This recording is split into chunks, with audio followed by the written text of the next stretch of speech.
o manto flutuante, a qual se pôs a dançar na mesa, entre mim e o Dr. Carrington, estávamos sentados um defronte do outro. Como explicar esse fenômeno? Talvez que tenhamos percebido, pela visão inversa, como quando se olha em um binóculo ao contrário, essa pequena que dançava ao ritmo da música, iluminada por sua própria luz. Em todo caso, era bem uma mulherzinha viva, perfeitamente normal, salvo no que concerne às suas proporções minúsculas. É também possível que tenhamos obtido um ensaio de transmissão à distância de uma imagem psíquica, graças às ondas elétricas, assim como se faz pela televisão. É, enfim, possível que a entidade em questão, por um ato de sua vontade, tenha querido materializar-se em proporções reduzidas. Consta-nos que, nos fenômenos de materialização, os espíritos se manifestam mais ou menos bem, segundo o grau de intensidade com o qual chega a concentrar o pensamento sobre o fenômeno que se propõe produzir. Isto explicaria por que diversas vezes as materializações dos desencarnados não correspondem, no que concerne à sua altura ou à sua beleza, à expectativa dos experimentadores. O Dr. Carrington colocou na mesa um prato quimicamente preparado que registrou o fenômeno da luminosidade dos espíritos, mas não a sua aparência. Recordarei que cada uma das materializações sucessivamente iluminava a si própria. Ibidem, Pag. 50. O episódio supra parece inteiramente análogo ao narrado pela Sra. Bisson. Neste último caso, a figurinha materializada demonstrara a sua natureza de criatura viva e inteligente, executando, por assim dizer, operações ginásticas. A de que fala a Sra. Fletcher demonstrou, ao contrário, dançando na mesa ao ritmo da música. A Sra. Fletcher se esforça pela resolução do problema que estabelece esse fenômeno propondo 4 hipóteses diferentes, das quais a terceira é a mesma que propus mais acima. Com efeito, ela supõe que as materializações minúsculas não deveriam ser sempre olhadas como simples simulacros projetados à distância pela vontade dos defuntos, mas que poderiam ser às vezes animadas pelos espíritos dos defuntos que se materializariam, por sua própria vontade, em proporções reduzidas. Na sua quarta hipótese, a Sra. Fletcher supõe que essas materializações poderiam também ser mais ou menos pequenas em consequência da intensidade com a qual a entidade espiritual chega a concentrar o pensamento sobre o fenômeno que se dispõe a produzir. Esta é uma hipótese que poderia também ser bem empregada, segundo as circunstâncias. Caso 4. O seguinte episódio é tirado da revista inglesa Psychic Science, 1925, pag. 221, e narrado pelo comandante de artilharia C.C. Coley, filho do assediago Coley, bem conhecido como intrépido defensor da verdade espírita em face de todos, mas sobretudo perante os seus próprios confrades em religião, os pastores, diáconos, arcediagos e bispos. O comandante Coley, numa conferência realizada na sede do British College of Psychic Science, relatou, entre outros, o seguinte caso que lhe é pessoal. Certo dia do mês de agosto de 1898 fui convidado para assistir uma sessão com o mesmo médium de que falei na minha última conferência. Recordarei que nessa ocasião levara comigo um oficial subalterno, meu amigo, que acendera um fósforo, do que resultou que, da outra vez, não levei ninguém a essa sessão. Éramos 4, o médium, o nosso hospedeiro, a sua filha e eu. Os espíritos me anunciaram que eu iria assistir uma manifestação prodigiosa que me preparasse para ver um fenômeno que não obteria nunca mais em minha vida. Respondi-lhe, se assim é, concedei-me tempo para tomar todas as medidas de fiscalização necessárias. Assim, depois de haver fechado a porta à chave, pedi licença para fechá-la de modo que não pudesse ser aberta nem de dentro nem de fora. Fechei, da mesma maneira, a janela e, quando adquiri a certeza de que ninguém poderia sair do aposento ou de aí penetrar, comecei a esquadrinhar todos os cantos desse aposento, inclusive o piano, que era de grandes dimensões. Após isto, pediram-me para baixar a luz do gás, o que fiz gradualmente, solicitando que concedessem tanta luz quanto possível, o que fizeram a ponto de eu poder ler, correntemente, um jornal ilustrado que se achava na mesa. O médium estava mergulhado em profundo transe. De repente, vi sair de seu lado algo parecendo o vapor de uma chaleira fervendo. Esse vapor tomou a forma de um tubo que chamaremos o condutor da substância que se alongou até atingir o centro da mesa oval em torno da qual estávamos sentados. Aí ele se transformou numa nuvenzinha de cerca de 2 pés de diâmetro, que não tardou a tomar a forma de uma bela boneca da altura de 18 polegadas, que se pôs a passear graciosamente na mesa, como se fosse a miniatura viva de um espírito. Ela se apresentou diante de cada um de nós com muita naturalidade e, finalmente, sentou-se em meus joelhos. Tive o privilégio de apertar-lhe a mão, que não era maior do que meu polegar. Essa mãozinha era quente, mas desde que a apertei vi fundir-se na minha, que esfriou subitamente e pareceu-me cercada de uma espécie de nevoeiro. Então, a figurinha começou, por sua vez, a dissolver-se rapidamente, deixando-uma como nuvem na mesa. Finalmente, o tubo condutor foi rapidamente absorvido no lado direito do médium. Tais são os fatos. Felizmente para mim, verifico que o auditório a quem me dirijo não é o mesmo que ouvi meu pai quando lhe aconteceu narrar um fenômeno semelhante a que assistira e durante o qual vira materializar-se uma forma de mulher com altura de 4 pés, num processo análogo ao que acabo de descrever. Dúvida alguma padece de que o fenômeno que acabo de relatar é digno de toda a atenção dos sábios por causa das induções que se pode extrair dele. Devemos considerá-lo como uma experiência científica, pois, com efeito, não está longe o dia em que se descobrirá que essas materializações são reguladas por leis estritamente físicas. Minha teoria a esse respeito é a seguinte: quando os espíritos dos defuntos não dispõem de substância suficiente para materializar-se ao natural e fazer-se identificar, podem, todavia, materializar-se em miniatura. Por quê? Eu, por mim, ficaria mais satisfeito em ver a figura completa de meu pai, em miniatura, com o seu porte característico e os seus gestos habituais, do que unicamente a sua cabeça em proporções normais. Ora, sou de opinião que, no caso em apreço, algo de semelhante se realizou. Dir-se-ia que essa mulherzinha se manifestou a mim dessa forma na esperança de que a reconhecesse pelos gestos, pelo porte, pela roupa. Infelizmente, devo dizer que não a reconheci, porém a sua graciosa figurinha, com os seus cabelos louros anelados, maravilhosamente conformada e vestida de roupa branca parecendo de musselina, me ficou gravada na memória de modo indelével.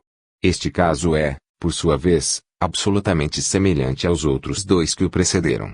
Notarei que, no caso da Sra. Bisson, a figurinha materializada subiu na palma da mão de 3 experimentadores e que, no caso do comandante Coley, a forma sentou-se nos joelhos deste. Quanto à hipótese formulada pelo Sr. Coley para considerar o fenômeno a que assistira, pode-se ver que ela é a mesma que formulei a respeito. E se considera que outro experimentador, a Sra. Fletcher, chegou a hipóteses que pouco diferem da de que tratamos, só se pode deduzir daí que essa concordância na interpretação do fenômeno já demonstra que esta hipótese é a mais natural. Caso 5. O episódio que segue não é uma narração propriamente dita dos fenômenos observados, mas simplesmente uma referência a fenômenos desta categoria que se produziram durante longa série de manifestações mediúnicas complexas e extraordinárias, fenômenos que realmente se deram e que servem para esclarecer, ulterior e eficazmente, a gênese provável das manifestações minúsculas, o que me levou a tomá-los seriamente em consideração. Na interessantíssima narração do professor F. W. Pawlowski a respeito de suas experiências com o famoso médium polonês Frank Kluski, publicada na já citada revista Psychic Science, 1925, pags. 206-8, encontra-se a passagem que aqui reproduzo: as materializações não são sempre do tamanho normal. No fim da sessão, quando o médium começa a ficar esgotado ou quando não está fisiológico e psicologicamente bem disposto, a estatura dos espíritos torna-se inferior à normal, ela fica reduzida a 2/3 ou mesmo à metade da normal.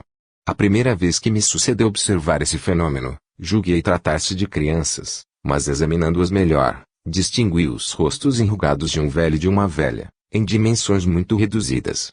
Quando esse fato se deu, a personalidade dirigente das sessões disse: "Ajudemos o médium", expressão empregada no círculo para fazer notar que o médium começava a perder as forças e que os experimentadores executassem simultaneamente a respiração profunda cujo efeito era literalmente maravilhoso. O tamanho dos espíritos anões aumentava rapidamente e, em alguns segundos, tomava proporções normais. Ibidem, pags. 216-7. Não se poderia desejar melhor prova experimental do que esta para demonstrar que a hipótese que propus, como 2 outros experimentadores, para explicar as causas que determinam as materializações minúsculas é legítima, racional e bem fundada, pois que é confirmada por modalidades nas quais se realizam os fenômenos em questão.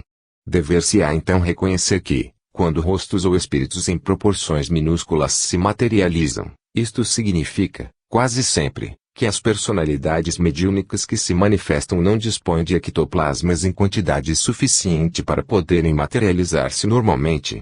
É o que vemos produzir-se no caso exposto pelo professor Pawlowski, no qual, desde que os assistentes, executando a respiração rítmica profunda, fornecem, abundantemente, fluido vital ao médium, o tamanho dos espíritos materializados aumenta, tornando-se, em alguns segundos, normal.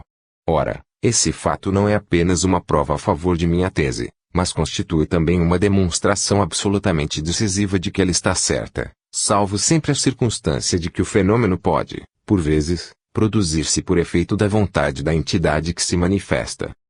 Caso 6.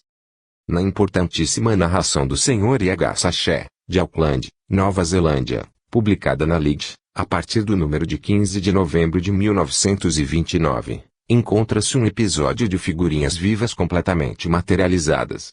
O médium era a Sra. Lily Hope, residente em Wellington. O narrador Felair Auckland escreve a respeito. A médium viveu em nossa casa durante os 16 dias que duraram as minhas experiências e nesse período de tempo apenas saiu 2 vezes, acompanhada por minha esposa e eu. As sessões de materialização se realizaram à luz vermelha com a médium no gabinete, mas as formas saíam do gabinete mediúnico para se mostrarem em plena luz e muitas vezes afastavam as cortinas a fim de fazerem ver a médium sentada na poltrona e mergulhada em profundo transe. Escreve o Sr. Sachê, a luz vermelha viu-se o ectoplasma cair lentamente sobre o estrado, no ponto de junção das 2 cortinas. Ele se elevou até 3 pés de altura e, no interior dessa substância, começaram a aparecer rostos em miniaturas que se formavam e se dissolviam. Em dado momento, apareceu um rosto que tinha um nariz muito comprido e pouco depois 2 rostos se materializaram simultaneamente um ao lado do outro. Não nos esqueçamos de que isto se produzia sob os olhares de todos, com uma luz mais do que suficiente e os nossos olhares perscrutadores se aproximavam, às vezes, de algumas polegadas do ectoplasma gerador. Nesse momento, Sunrise, o espírito guia, nos pediu que abríssemos a cortina lateral e olhássemos para o interior do gabinete. Olhamos e vimos que o médium jazia na sua poltrona enquanto o ectoplasma se formava no centro do gabinete. A respeito de outra circunstância, escreve ainda o Sr. Sachê. Houve um curto intervalo de repouso, depois do qual vimos aparecer, no meio de nós, uma figurinha com a altura de cerca de 30 polegadas, a qual, sorrindo, nos dirigiu a palavra. Ela disse ser Sunrise, que deixara, por alguns instantes, o controle da médium a fim de mostrar-se a nós.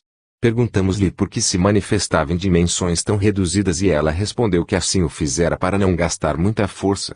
Tendo-lhe pedido que permanecesse entre nós mais algum tempo do que as outras manifestações, sorriu, fez um sinal negativo com a mãozinha e desapareceu. Neste 4º episódio das materializações minúsculas integralmente organizadas, nota-se primeiramente uma confirmação da observação que formulamos em nossos comentários ao caso precedente, isto é, que o fenômeno das materializações minúsculas algumas vezes deve realizar-se em consequência de um ato de vontade da entidade manifestante. Neste último caso é, com efeito, a própria entidade que afirma ter se materializado em proporções reduzidas para não consumir muita força. Parece-me, então, que as 2 hipóteses que propus para explicação das causas que determinam as materializações minúsculas já foram examinadas sob diferentes pontos de vista que convergem todos para sua confirmação. Apenas, no caso narrado pelo Sr. Sachê, há outra coisa ainda a considerar.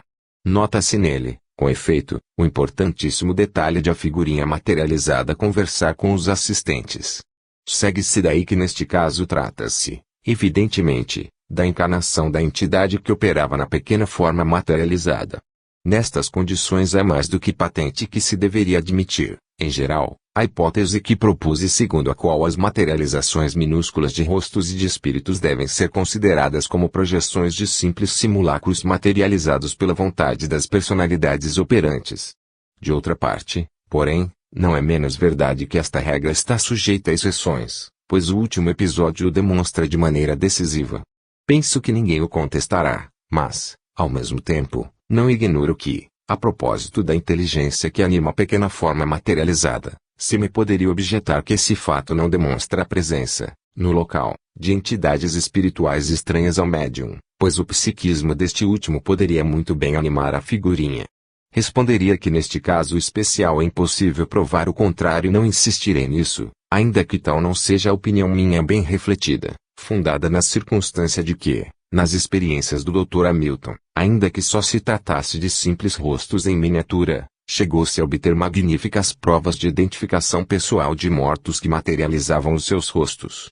E, como no episódio a que refiro, as indicações pessoais fossem ignoradas de todos os assistentes, somos levados, racionalmente, a admitir a presença espiritual, na seção, daqueles que eram os únicos a conhecê-las e que, ao mesmo tempo, materializaram a imagem dos seus próprios rostos. Conclusões. A presente classificação demonstra que o magnífico caso relatado pela Sra. Bisson, longe de ser único, já se renovou pelo menos 6 vezes nestes últimos tempos, com modalidades idênticas de produção, o que basta para conferir-se alto valor de autenticidade aos casos de materializações minúsculas. Nessas condições, era cientificamente oportuno que se lhes descobrissem as causas. A análise comparada de alguns casos que eu recolhi permitiu-me fazê-lo.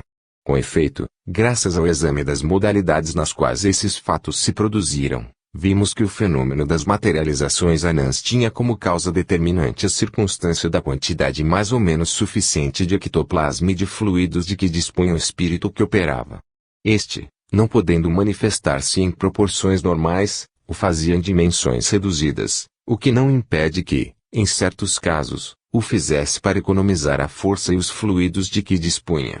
Pareceu-me, ao mesmo tempo, necessário formular a esse respeito uma hipótese mais extensa, segundo a qual os fenômenos em questão, especialmente quando se trata de simples rostos, podem, em princípio, ser considerados como projeções criadas por um ato de vontade das personalidades mediúnicas que operam, ou bem, em casos especiais, simulacros criados por um ato de vontade dos espíritos de defuntos, cujos rostos ou figuras foram representados nas formas em apreço. Sempre, bem entendido, com as inevitáveis exceções à regra, nas quais as figurinhas materializadas aparecem vivas, inteligentes, o que leva a pensar que elas são diretamente animadas pelas entidades que as criaram. Relativamente ao último problema a que se refere a individualidade psíquica, subconsciente ou estranha ao médium, das personalidades mediúnicas que se manifestam nessas condições, o momento ainda não é chegado de formulá-lo definitivamente, pois os dados de que dispomos sobre o assunto não são suficientes. Entretanto, o fato, mais acima assinalado, de terem certas personalidades mediúnicas de defuntos chegado a demonstrar a sua identidade pessoal, só pode fazer-nos inclinar para a suposição de que se trata, muitas vezes, de verdadeiras intervenções estranhas aos médiuns e assistentes. Isso corresponde, aliás, ao que se verifica em todas as categorias de manifestações psíquicas que, segundo as circunstâncias, podem ser algumas vezes anímicas e em outras ocasiões espíritas. Não seria, pois, lógico supor que as manifestações de que acabamos de tratar constituam uma exceção à regra e que sejam sempre anímicas. Ernesto Bozano. Adendo do tradutor ao caso 3. O Dr. T. Glenn Hamilton foi um ilustre experimentador espírita de Winnipeg, Canadá, cuja visita à Inglaterra, em 1932, constituiu notável acontecimento nos anais das pesquisas psíquicas. No dia 30 de julho ele realizou uma palestra no British College of Psychic Science, ilustrada com projeções de lanterna para um vasto auditório constituído, inclusive, de muitas pessoas de destaque no domínio das pesquisas psíquicas. O conferencista foi apresentado ao público pela Sra. Rose Champion de Crespigny, honorable principal do British College, que discorreu sobre as pesquisas realizadas pelo Dr. Hamilton em um círculo privado com médiuns preparados por ele, e a Sra. Joaquim Mackenzie, outro membro eminente do college, referiu-se ao grande interesse despertado nessa importante associação inglesa pelas experiências do cientista canadense. A Psychic Science, muito apreciado órgão do British College, publicou, em vários números seus, relatos das sessões do Dr. Hamilton, todos eles ilustrados com as mais curiosas fotografias psíquicas. Dentre as experiências do Dr. Hamilton, as que mais nos interessam para este apêndice sobre as materializações minúsculas são as que vêm narradas nos números de janeiro e outubro de 1932 da referida revista bimestral. Elas foram realizadas em 22 de setembro e 27 de outubro de 1929.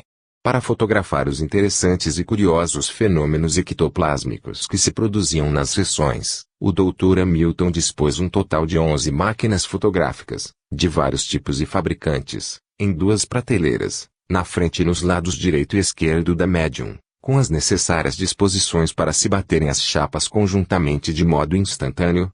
No meio das notáveis fotografias que ele tirou na primeira dessas memoráveis sessões destaca-se a que se vê abaixo, que é uma ampliação. Na fotografia original os 4 rostos são quase microscopicamente pequenos. Vê-se nela, 1. Arthur Conan Doyle, facilmente reconhecível por quem quer que o tenha conhecido em vida, mesmo em retrato. 2. C.H. Spurgeon, um jovem pregador. 3 e 4. Um rosto de moço e um crânio, ambos, evidentemente, desenhos de Walter na massa ectoplásmica. Abundante emissão de ectoplasma que sai da boca da médium Maria M., mostrando rostos minúsculos, entre os quais o do falecido Sir Arthur Conan Doyle. Com referência ao aparecimento da forma minúscula do rosto de Conan Doyle, devemos esclarecer o seguinte: a 17 de abril Conan Doyle, escrevendo pela mão da médium Mercedes em transe, disse que, se Walter lhe permitisse, ele produziria uma imagem ectoplásmica de sua pessoa, e assim o fez. A outra massa ectoplásmica, acerca da qual queremos chamar a atenção dos leitores, produziu-se na sessão de 27 de outubro de 1929, como dissemos antes, sendo a 22ª massa ectoplásmica a ser fotografada bem defronte da médium de Winnipeg, Maria M., e a 9ª a revelar a presença de rostos minúsculos. Em muitos dos seus aspectos ela constitui a mais notável e brilhante produção psicofísica até então obtida, pois a nitidez e a perfeição biológica dos rostos minúsculos bem demonstram que se verificou o excepcional fenômeno. Na primeira sessão preliminar 2 pequenas massas ectoplásmicas apareceram e foram fotografadas. Pela primeira vez o sinal, para se bater o instantâneo, sinal este sempre dado na mais completa escuridão, foi dado por um médium auxiliar na pessoa de um dos assistentes, um médium assistente pela entidade espiritual Walter, diretora dos trabalhos. Na sessão de 29 de setembro essa personalidade espiritual predisse a formação de ectoplasmas com outros rostos, tais como os que se produziram de Stead, Spurgeon e outros. No dia 6 de outubro Walter também referiu-se ao futuro fenômeno, informando então que a manifestação que eles esperavam produzir requeria uma boa porção de força de todos, médiuns e assistentes. Na sessão de 20 de outubro Walter, falando pela médium Maria M., com pesar informou que ele não pudera, nessa sessão, produzir o quadro como pretendera, devido ao fato de que, ao contrário do costume, se examinar a cabeça da médium e a parte superior de seu corpo, sem o habitual aviso para tal. Em consequência, eles haviam destruído o seu trabalho inicial. Esse alegado erro de técnica deu por resultado que, no meio da sessão, outro guia de Maria M., conhecido por Black Hawk Índio Gavião Preto, falando em lugar do aborrecido e desapontado Walter, deu, inesperadamente, o sinal convencionado para se tirar o instantâneo, obtendo-se a fotografia em que se vê a massa ectoplásmica saindo da boca da médium. Antes de principiar-se a célebre sessão de 27 de outubro, a médium Maria M. foi despida, lavada com uma esponja e vestida com uma roupa apropriada para a sessão. Os assistentes e os arranjos da reunião foram os mesmos de sempre, inclusive com uma taquígrafa que registrava no papel todas as particularidades dela. As mãos da médium em transe foram seguras de um lado pelo Sr. W. B. Cooper e do outro pelo Dr. J. Hamilton, os quais lhe examinaram cabeça, rosto, pescoço, busto, antebraços, nada encontrando demais, do que fizeram uma declaração audível para todos. Os outros 2 médiuns caíram logo em transe e comunicaram que, com toda a probabilidade, a manifestação, a muito esperada, estava iminente. 11 minutos depois, de acordo com o sinal pré-combinado de Walter, 4 batidas com o pé de Maria M., sendo batida a 4ª, o instantâneo foi tirado e, ao momentâneo clarão da luz, pôde-se perceber os contornos de uma massa branca na frente da médium. Logo a seguir, houve interessante diálogo entre a personalidade mediúnica Walter e o Dr. T. Glenn Hamilton, a quem Walter anunciou que seriam reconhecidos os rostos minúsculos aparecidos na massa ectoplásmica. 7 máquinas fotográficas foram usadas na experiência em questão. O Sr. Garret assistiu o Dr. Hamilton na revelação das chapas logo após o término da sessão, tendo ele próprio revelado a tirada por sua máquina no apartamento do hotel em que residia. Conforme Walter anunciara, no meio da massa ectoplásmica que saía do nariz e da boca da médium, caindo sobre o colo, viam-se duas caras pequeníssimas e uma terceira não bem visível e nítida como as outras duas. Uma delas apresenta, com fidelidade admirável, como se pode ver pela ampliação da fotografia tirada na sessão, figura abaixo, comparada com a batida, quando vivo, o filho do professor Oliver Lodge, morto na Guerra Mundial, o mesmo Raymond que deu origem a um livro que leva o seu nome, de autoria do próprio pai e já publicado em nossa língua. Lodge, a quem foram remetidas as provas fotográficas, não teve objeções ao opor aos elementos de identidade oferecidos pela fotografia, mostrando-se apenas surpreso por não ter o espírito de seu filho avisado da experiência que ia tentar no Canadá, talvez esperando o resultado dela, para maior surpresa do pai. Comparação do rosto de Raymond, quando fardado de soldado, com o aparecido na massa ectoplásmica saída da boca da médium. A outra imagem, também identificada, apresenta um morto de cujo nome, por motivos de ordem particular, só foram publicadas as iniciais. A semelhança, neste caso, é também nitidamente perfeita. Limitamo-nos a fazer este resumo sem entrar no relato de inúmeros pormenores e abstendo-nos, por outro lado, de comentários a respeito. Os fatos falam por si e são bem eloquentes. Abundante emissão de massa ectoplásmica, mostrando rostos minúsculos de pessoas mortas, que foram reconhecidas. O Dr. T. Glenn Hamilton, já falecido, se revelou um dos mais hábeis cultores das pesquisas psíquicas, que lhe ficaram devedoras de uma contribuição considerável de experiências bem impressionantes. Foi um sábio sereno e frio na experimentação e prudente e sóbrio nas teorias e conclusões. Não obstante, não se pôde furtar a necessidade de declarar, sinceramente, que não conseguia encontrar hipótese mais clara e satisfatória, para explicar os fenômenos relatados, senão aquela segundo a qual as entidades operantes eram realmente o que diziam ser, isto é, espíritos de pessoas mortas que procuravam fornecer aos vivos da Terra as mais extraordinárias e impressionantes provas de sua sobrevivência espiritual. Ampliação da fotografia anterior, mostrando dois rostos de pessoas bem conhecidas em vida, sendo um de Raymond, filho de Sir Oliver Lodge, e o outro de um jovem cujo nome não se quis divulgar. Todas as fotografias que ilustram este volume foram por mim colocadas nele, visto não existir nenhuma delas nem na obra do Dr. Paul Gibier nem na monografia do professor Ernesto Bozano. Poucas foram colhidas em outras obras, mas a maioria delas devo à ilustre redação da Psychic Science, de Londres, Inglaterra, que atenciosamente me remeteu os números que me eram necessários para esse fim. O Dr. T. Glenn Hamilton foi presidente de T National Executive of T Canadian Medical Association de 1922 a 1933, membro da Manitoba Medical Association em 1921-22, membro da Provincial Legislature de 1915 a 1920 e decano da King Memorial Church durante 28 anos. Foi também presidente da Winnipeg Society for Psychical Research. Do seu grupo habitual de experimentadores faziam parte 4 médicos, um advogado, um engenheiro civil e um engenheiro eletricista e ainda sua própria esposa, enfermeira diplomada. Ele se utilizou dos seguintes médiums não profissionais, Elizabeth M., Maria M. Mercedes. Devo, finalmente, uma explicação ao leitor, isto é, que as duas fotografias a seguir mais duas excelentes provas da sobrevivência espiritual não fazem parte do assunto deste duplo trabalho. A primeira é uma das muitas luvas de parafina obtidas pelo médico francês Dr. Gustave Gelé no Instituto Metapsíquico Internacional, do qual foi o primeiro diretor, e a seguinte obtida numa sessão com a médium de Boston, Sra. Margery Crandon, pela qual se manifestava o espírito Walter.